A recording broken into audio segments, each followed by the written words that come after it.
இன்னைக்கு கர்த்தர் உங்க கூட பேசுகிறார்.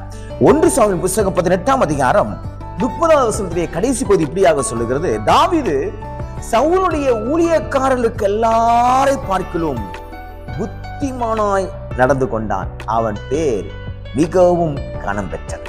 இன்றைக்கு எங்கெல்லாம் உங்க பேர் கனவீனம் அடைஞ்சிச்சோ அந்த இடத்துல கர்த்தர் உங்க பேருக்கு நல்ல ஒரு மதிப்பு மரியாதை ஏற்படுத்தி கொடுப்பார். எப்படி தெரியுமா? உங்களுக்கு நல்ல ஒரு புத்தியை கொடுத்து வேலை பார்க்குற இடத்துல எனக்கு ஒரு குவாலிஃபிகேஷன் இல்லைங்கிறாங்க, ஒரு திறமை இல்லைங்கிறாங்க, உனக்கு எக்ஸ்ட்ரா கரிக்குலம்ஸே இல்லையா, உனக்கு எக்ஸ்ட்ரா நாலேஜே இல்லையா, உனக்கு ஜென்ரல் நாலேஜே இல்லையான்னு சொல்லி உனக்கெல்லாம் புத்தி இருக்கான்னு கூட பார்த்து திட்டுறாங்க. எல்லாருக்கும் மத்தியிலும் ரொம்ப நான் அவமானப்பட்டு போயிருக்கிறேன், எனக்கு சரியான அழகு இல்லை, எனக்கு சரியான உடல் பலன் இல்லை அப்படின்னு சொல்லி நீங்க ரொம்ப ஒதுக்கப்பட்டு உங்களை ரொம்ப கூனி குறுக வச்சிருக்காங்களா, ரொம்ப அவமானப்படுத்திருக்காங்களா? கர்த்தர் இன்னைக்கு ஒரு காரியத்தை செய்ய போறார். என்ன தெரியுமா?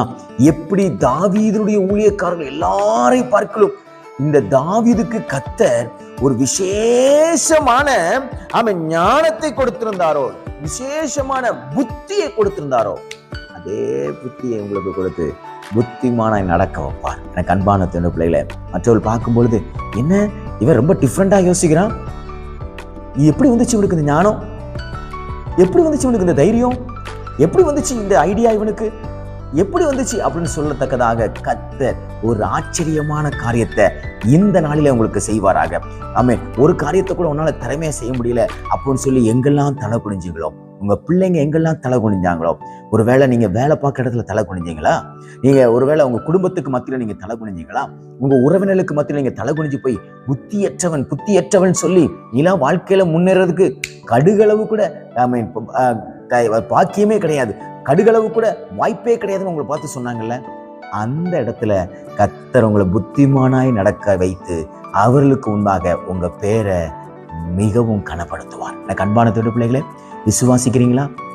எப்படி தாவீதுக்குள்ள கர்த்தர் ஒரு புத்திமானாய் நடக்கக்கூடிய ஞானத்தை கொடுத்து விவேகத்தை கொடுத்து ஆமென் ஆண்டவர் அவனை அப்படி நடக்க வைத்து அவன் பேரை கனப்படுத்தினாரோ, அதே போல எந்த இடத்துல நீங்க தலை குனிஞ்சு அழுது வெட்கப்பட்டு நீங்க அவமானப்பட்டு நின்னீங்களோ அந்த இடத்துல உங்க பேரை கர்த்தர் கனம் பண்ணுவார். விசுவாசிங்க, சோர்ந்து போகாதீங்க, அந்த நாட்கள் சமீபமா இருக்குது. உங்க பேர் எங்கெல்லாம் டேமேஜ் ஆச்சோ, உங்க குடும்பத்துடைய பேர் எங்கெல்லாம் டேமேஜ் ஆச்சோ அந்த பேரை கர்த்தர் இந்த நாள்ல அவர் கனம் பண்ணுவார். அப்படி என்றால் உயர்த்துவார், மரியாதைக்குரியதாக மாற்றுவார். விசுவாசிங்க, இந்த நாள் நீங்கள் கர்த்தரிடத்திலிருந்து அற்புதங்களை பெற்றுக்கொள்கிற நாளாய், உங்கள் பேருக்கு கனத்தை பெற்றுக்கொள்கிற நாளாய், ஒரு மதிப்பு மரியாதையை பெற்றுக்கொள்கிற நாளாக தேவன் மாற்றிக் கொடுப்பாராக. God bless you.